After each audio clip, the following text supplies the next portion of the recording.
तालिबान के लड़ाके अफगानिस्तान की राजधानी काबुल में घुस गए हैं। स्थानीय लोगों ने इसकी जानकारी न्यूज़ एजेंसी AFP को दी है। कट्टरपंथी समूह पहले ही अफगानिस्तान के ज़्यादातर शहरों और प्रांतों पर कब्जा जमाकर अपना वर्चस्व कायम कर चुके हैं। सिर्फ काबुल ही उसकी पहुंच से बाहर रह गया था। हालांकि समूह के प्रवक्ता ने कहा है कि उन्हें शहर के अंदर जाने से मना किया गया है। तालिबान लड़ाके जलालाबाद और मजार शरीफ जैसे शहरों पर भी कब्जा जमा चुके हैं। राष्ट्रपति अशरफ गनी ने स्थिति पर तत्काल कोई प्रतिक्रिया नहीं दी है। अशरफ गनी ने शनिवार को कहा था कि वह स्थिति पर स्थानीय नेताओं और अंतर्राष्ट्रीय भागीदारों के साथ तत्काल परामर्श कर रहे हैं। रिपोर्टों में कहा गया है कि वह पद छोड़ने जा रहे थे और एक तालिबान कमांडर के पदभार संभालने के लिए रास्ता बना रहे थे। रिपोर्ट में किए गए दावे अफगानिस्तान के आंतरिक मंत्री के बयान से पुख्ता हो रहे हैं। AFP के मुताबिक अफगानिस्तान के एक आंतरिक मंत्री ने बयान में कहा है कि सत्ता का शांतिपूर्ण हस्तांतरण होगा। इस बीच संयुक्त राज्य अमेरिका ने हेलीकॉप्टर द्वारा अपने दूतावास से राजनयिकों को एयरलिफ्ट करा लिया है। आंतरिक मंत्रालय के एक वरिष्ठ अधिकारी ने रॉयटर्स को बताया कि तालिबान हर तरफ से आ रहे थे, लेकिन इसके आगे कोई विवरण नहीं दिया है। राष्ट्रपति अशरफ गनी ने अफगानिस्तान में अमेरिका के विशेष दूत अहमद जलमे खलीलजाद के साथ आपातकालीन बैठक की है। अफगानिस्तान के पूर्व उप विदेश मंत्री ने ट्वीट कर कहा है कि काबुल में तालिबान नहीं है और सत्ता का शांतिपूर्ण हस्तांतरण होगा।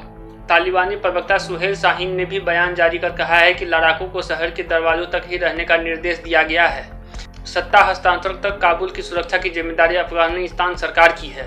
अफगान प्रेसिडेंशियल पैलेस के अकाउंट से किए गए ट्वीट में कहा गया है कि काबुल के आसपास कई जगहों पर गोलीबारी की आवाज़ सुनी गई है, लेकिन सुरक्षा बलों ने अंतर्राष्ट्रीय सहयोगियों के साथ मिलकर शहर पर नियंत्रण कर लिया है। दूसरे ट्वीट में कहा गया है कि काबुल के कई इलाकों में छिटपुट गोलीबारी हुई है, लेकिन काबुल पर हमला नहीं हुआ है। देश के सुरक्षा बल और सेना अंतर्राष्ट्रीय पक्षों के साथ शहर की सुरक्षा में मिलकर काम कर रहे हैं और स्थिति नियंत्रण में है। कुछ रिपोर्ट कर रहे हैं कि तालिबानी लड़ाके चारों तरफ से शहर के अंदर भी घुस रहे हैं। हालांकि इसका खंडन भी किया जा रहा है। स्थानीय निवासियों के हवाले से कई न्यूज एजेंसियों और पत्रकारों ने सूचना दी है कि शहर में तालिबानी मौजूद हैं।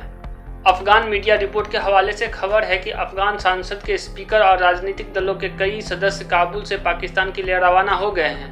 तालिबान की तरफ से अफगान सरकार पर आत्मसमर्पण करने का दबाव बढ़ गया है। तालिबान के प्रवक्ता सुहेल शाहीन की तरफ से कहा गया है कि आम माफी का ऐलान किया गया है, किसी के खिलाफ बदले की कोई कार्रवाई नहीं होगी। अमेरिका ने भी चेतावनी दी है कि अगर उसके मिशन और कर्मियों को नुकसान पहुंचाया तो फिर कठोर सैन्य कार्रवाई की जाएगी।